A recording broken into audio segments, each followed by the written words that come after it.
Am I wrong for trying to find peace, despite my entitled sister? The truth is, Hi, that nobody Reddit. has them. I wanted to share a story that has been weighing heavily on my mind. My name is Lucas. I'm 20 years old, and this Nobody past year has been incredibly tough. deserves to get hurt. My mother passed away a year ago, and since then, I felt lost and alone. My dad left when I was a kid, so it was always just me, my mom, and my younger sister, Emma. Emma and I never really got along. She's always been demanding and entitled, expecting everything to go her way. After our mom died, she became even worse, always complaining and making everything about her. I tried to be patient, knowing she was grieving too, but it was hard. She would often make hurtful comments, blaming me for things beyond my control, and constantly demanding money or favors, even though I was struggling with my own grief and trying to balance college life. During winter break, I returned to our childhood home. The house felt emptier than ever. One cold morning, while trying to escape the silence, I decided to go through some old stuff in the attic. Among dusty boxes and forgotten memories, I found a small, old chest. Inside, there was a diary. It was my mom's.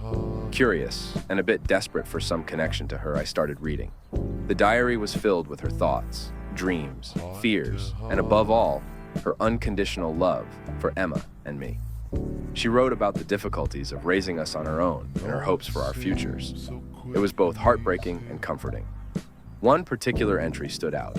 It was from a Christmas when I was about 8. We didn't have much money, but I had fallen in love with a toy car I saw in a store window. My mom wrote about how she saved up and worked extra hours to buy it for me. On Christmas morning, I found the car under the tree and was ecstatic. I had no idea how much she had sacrificed to make me happy. As I continued reading, I found numerous entries about Emma. My mom was always worried about her entitled behavior, but she loved her just the same. She hoped Emma would grow out of it and find her way. My mom's love and concern for us both were evident on every page. At the back of the diary, there was a letter addressed to me. She must have known that one day I would find it. In the letter, she told me how proud she was of me and urged me to stay strong, no matter how tough things got.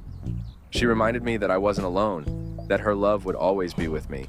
She also expressed hope that Emma and I would support each other and find a way to get along. Reading her words gave me a sense of peace I hadn't felt since she passed. It was like she was there with me, guiding me, comforting me. I realized that I had to be strong, not just for myself, but for my mom's memory. I decided to reach out to Emma to try and mend our relationship, even though it seemed impossible at times. It wasn't easy, and Emma was still difficult to deal with. But I tried to be patient, to remember my mom's words and her love for both of us. Slowly, things began to improve. Emma started to open up, and while she still had her entitled moments, we managed to find some common ground. My mom's diary was a gift I didn't know I needed. It helped me find the strength to move forward and to try to heal the rift with my sister. It reminded me of the importance of family and love, even in the face of hardship. Am I wrong for trying to find peace and mend my relationship with my sister, despite everything? Thank you for reading my story. I hope it can bring some comfort to anyone going through a tough time. Remember, even in the darkest moments, there can be light.